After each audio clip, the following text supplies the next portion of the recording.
गुजर समाज को बिल्कुल पागल समझा, हर समाज को पागल समझा और हर बार वही रह रहा। एक सीट है 200 सीटों में एक माली की, वो राज कर रहा है।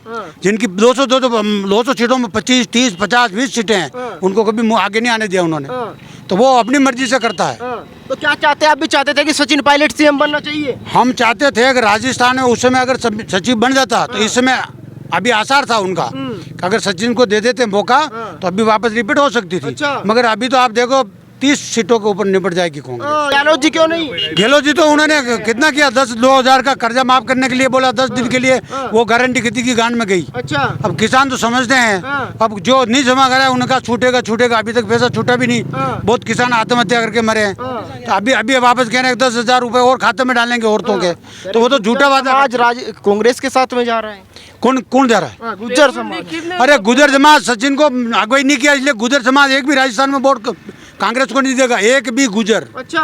एक भी गुजर सचिन पायलट अगर चेहरा बनाते तो गुजर उनको देता और वापस रिपीट हो सकती सरकार। अच्छा, गहलोत जी कह रहे कुर्सी मुझे छोड़ कर रही है भाई, कुर्सी मुझे छोड़ती ही नहीं। वो मरने के बाद मुर्दों को शमशान तक जाता था, उसके बाद वो कुर्सी छोड़ती है।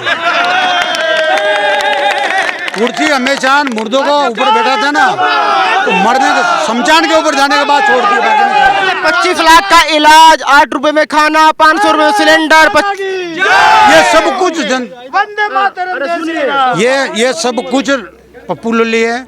ये सरकार का पैसा वेस्ट कर रहे हैं। और ये सब योजना जो लागू किया ना, तो ये जब मुख्यमंत्री बना 60 महीना निकाला। अच्छा।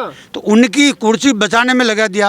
अब कुर्सी जाति जाति में ये योजना लागू कर रहे हैं, तो हम कुर्सी से चले गए, अब योजना लागू कर रहे हैं। तो वो ये रीति योजना है ना, ये लागू होने वाली थोड़ी क्या? बाबूजी एक बात बताइए, कह रहे कि गहलोत जी जादूगर है, जादूगर के आगे किसी की दाल नहीं गलेगी। अरे वो जादूगर है, पर वो जादूगर वो पहले वाला बंगाली जादू नहीं है उनके पास। अच्छा। वो उनके पास सिर्फ मादू वाला, ये माली वाला जादू है।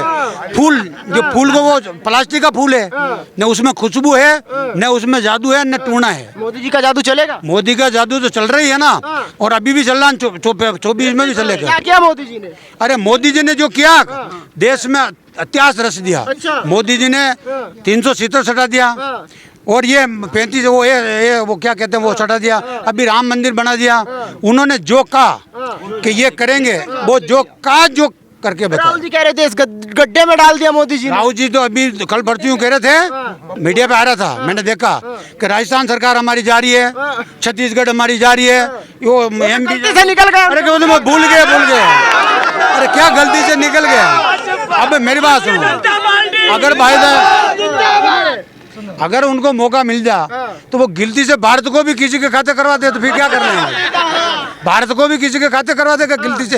वो एक बार गिलती नहीं करता, बार गिलती करता है। एक बात बताइए, वो गेहूं काटना सीख रहे हैं, लकड़ी का काम सीख रहे हैं, लोगों से मिल रहे हैं, कह रहे कि राहुल जी अब पॉपुलैरिटी काफी बढ़ चुकी है, लोगों का दुख दर्द समझ रहे हैं, फर्नीचर का काम, कभी बाइक वाले के पास पहुंच रहे हैं। आप सीरियस नहीं लेते राहुल गांधी को? वो गाँव किस पौधे के ऊपर लगता वो भी मालूम नहीं है उनको। अच्छा। फल किसी पौधे पे लगता वो भी मालूम नहीं है।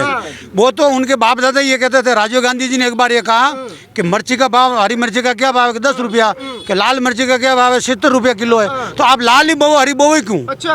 उनको ये मालूम नहीं हरी अलग होती है, लाल अलग। राहुल जी का नंबर आएगा नहीं आएगा? राहुल जी तो वो आंख मार के बात करते हैं पार्लियामेंट में भी, तो अब वो अपने यहाँ क्या कर लेंगे? अब हर आदमी से आंख मारने लग जाएगा तो सब आंख मारने फिर गदड़ा हो जाएंगे। प्रधानमंत्री बनेंगे नहीं। वो कह रहे मोदी जी अनपढ़ है, देश नहीं चल रहा। राहुल जी विदेश से पढ़ के आए। वो कहाँ से भी पढ़ के आया। एक आदमी विदेश गया था राहुल जी के जैसा, तो वो पढ़ के आया सभी विद्या। फिर घर में उतरा गांव में, तो एक आदमी बकरियां चरा रहे थे। तो उस आदमी ने पूछा, तू भाई क्या पढ़ के आया? विदेश गया।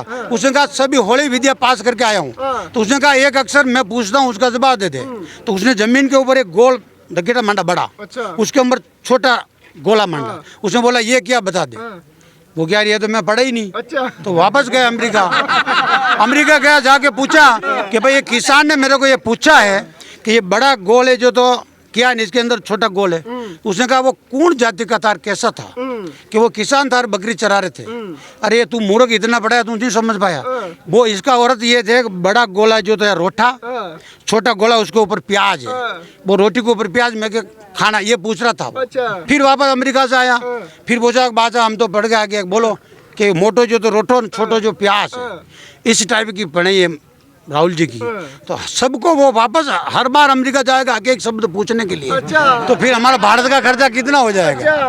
इसलिए हम तो बाबूजी हैं? क्या लग रहा है इस बार? ये इस बार भाजपा का लग रहा है। क्यों भाजपा लग रहा है? भाजपा यूँ लग रहा है कि हमारा देश को बचाने के लिए भाजपा जरूरी है। एक बात बताइए, कन्हैया कुमार कितना बड़ा मुद्दा है इस बार चुनाव में? बहुत बड़ा मुद्दा है। कन्हैया मेवाड़ का बहुत बड़ा मुद्दा है, पूरा राजस्थान में तो ही है।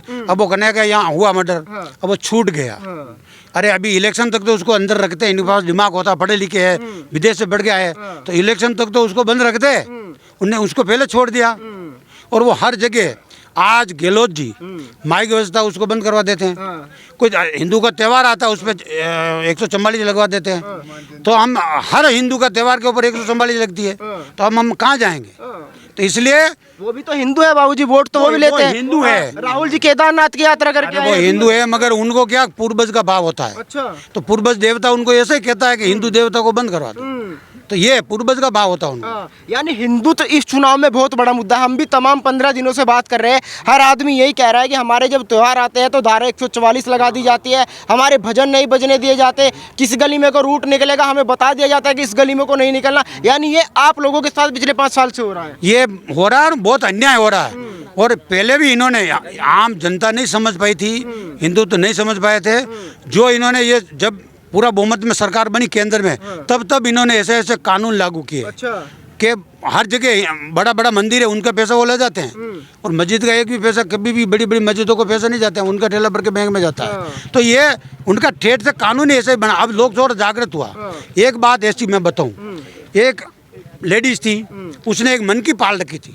तो मनकी के बच्चे ब्याह हैं, तो वो ब्याहते कह रहे थे कांग्रेस आएगी, इस बार कांग्रेस आएगी। तो ये धीरे धीरे बात फैली, मीडिया में गई, तो फिर कांग्रेस वालों को मालूम पड़ा, आला कमान को, और फिर वो उनकी डोकरी के पास आए। 6-7 दिन लगे। डोकरी को कहा तेने मन की पाल रखी है कि पाल रखी? वो क्या कह रही थी भी तब कि वो यूँ कह रहे थे उनका बच्चा कि इस बार तो कांग्रेस ही आएगी, इस बार कांग्रेस ही आएगी। अब के बुलाओ, हमारे सामने बुलाओ। वापस बच्चों को लेके आई बाहर, तो बच्चा बोल रहा जीतेगा तो मोदी, अच्छा। जीतेगा तो मोदी। अरे भाई ये यूं क्यों कह रहे हैं बच्चा? पहले तो हमने बात ऐसे सुनी थी कि उस समय ये जन्मा, उसमें आंखें बंद थी, अब 7 दिन हो गए इनकी आंखें खुल गई, आंखें खुल गई, इसलिए मोदी जीतेगा, मोदी जीतेगा। मोदी जी जुमलेबाजी करते हैं, इतने वादे के पूरे नहीं कर पाए, युवाओं को रोजगार नहीं बंद थी नहीं, ये वो बिल्ली वाली बात है। पहले लोगों की आंखें बंद थी, अब वो आंखें खुल गई, इनको मालूम पड़ गया कि क्या हो गया, जागरूक हो गया। क्या लगा बाबूजी, आंखें खुली या बंद है? अभी भी बंद है ना। और राजस्थान के अंदर बहन बेटियों के साथ इतना अन्याय हो रहा है कि सरेआम बलात्कार हो रहा है। उसके अलावा अभी ये पेपर लीक हुआ है, तो पढ़ाई के अंदर कितनी आंखें फोड़ के बच्चे मेहनत करते हैं, और कुछ चंद लोगों के द्वारा पैसे खा करके इस तरह से मतलब बच्चों का जीवन खराब कर दिया। तो ये अन्याय हुआ उनके साथ। तो गहलोत जी पास है या फेल है, ये बताइए। फेल है और क्या है, फेल है। फेल ही थे, घर को संभाल ही नहीं पा रहे थे। क्या मतलब? क्या कह रहे हैं बाबूजी? हमारा काम हो गया, मोदी जीतेगा। तुम्हारा काम होगा? हाँ, चलो। मोदी जीतेगा। हाँ, चलो। चलिए, इनका